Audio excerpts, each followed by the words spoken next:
Welcome to my YouTube channel. આજે આપણે બનાવીશું લીલા નાળિયેરની પેટીસ બનાવવાની રેસીપી. તો ચાલો શરૂ કરીએ લીલા નાળિયેરની પેટીસ બનાવવાની રેસીપી. એક બાઉલમાં ફ્રેશ છીણેલું નાળિયેર 1 કપ, 1 કપ પાપડીનો ભૂકો, જે ફરસાણવાળાના ત્યાં પાપડી મળે છે તે, 1 ચમચી તલ, સૂકી દ્રાક્ષ 1 ચમચી, દાડમના દાણા 2 ચમચી, ગરમ મસાલો અડધી ચમચી, લીંબુનો રસ અડધી ચમચી, બુરું ખાંડ 2 ચમચી,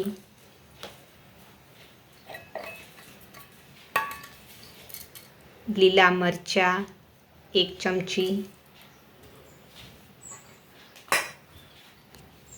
આદુની પેસ્ટ અડધી ચમચી, લીલા સમારેલા ધાણા. હવે આને બરાબર મિક્સ કરી લેવું. અડધું મિક્સ થઈ ગયા બાદ તેમાં થોડું મીઠું સ્વાદ અનુસાર ઉમેરી દેવું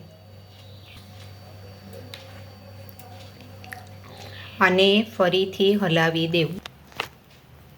બધો મસાલો મિક્સ થયા બાદ તેની નાની નાની ગોટી વાળી દેવી.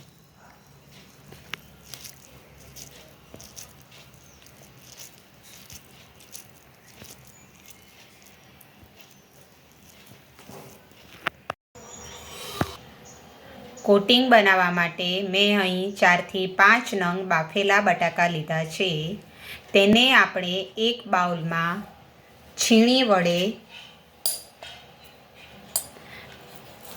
સારી રીતના છીણી કાઢીશું, જેથી કરીને તેમાં કણી ના રહે. મિત્રો, અહીં એક વાતનું ધ્યાન રાખવાનું છે કે બટાકા વરાળે બાફવાના છે, પાણીમાં બાફવાના નથી, જેથી કરીને બટાકામાં પાણી ના રહે. છીણાઈ ગયા બાદ તેમાં અડધી ચમચી મીઠું, 2 ચમચી મેંદો અને 3 ચમચી કોર્નફ્લોર નાખી તેને મિક્સ કરી લેવું. મિક્સ થઈ ગયા બાદ તેને નાની નાની ગોટી વાળી થોડો કોર્નફ્લોરમાં હાથ ડુબોળી તેને પૂરીની જેમ થેપી દેવું.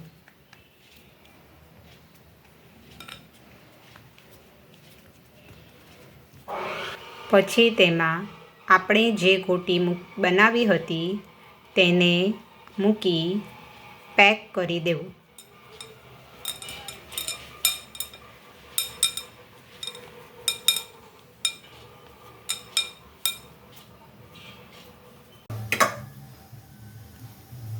તો તૈયાર છે મિત્રો આપણી પેટીસ. હવે તેને એક પેણીમાં તેલ ગરમ મૂકી તેને તળી લઈશું. આપણે તેને ધીમા તાપે તળવાનું. તો તૈયાર છે મિત્રો લીલા નાળિયેરની ગરમા ગરમ પેટીસ.